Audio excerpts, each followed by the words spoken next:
Meu, aventura, velho. Tava sentado ali arrumando os vídeos. Chegou um cara, veio me pedir R$1. Falei, truta, não tenho, velho, não tenho trocado. Aí, mano, ele falou, a fita é o seguinte, velho. Eu falei, mano, eu levantei, velho, no olho dele e falei, mano, qual que é a fita? Aí ele falou, ih, Joe, por que tá levantando? Tô pedindo R$1. Pedindo R$1, caralho, mano, não queria me tomar, o filho da puta. Não adianta estar nem na Paulista, velho, sem sossego. Se fuder, vagabundo, filho da puta. Tá, a raiva passou já. Ó, tô chegando no cursinho.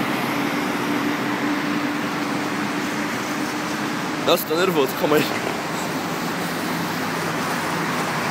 Mais um dia aqui. Aí, ó. Cursinho ali.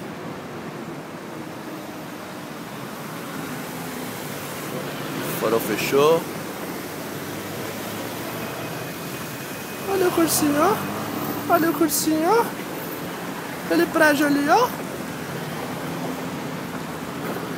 Agora só saio daqui, mano, quando fechar às 9 horas.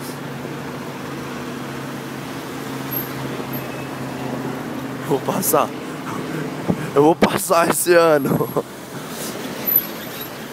Demorou.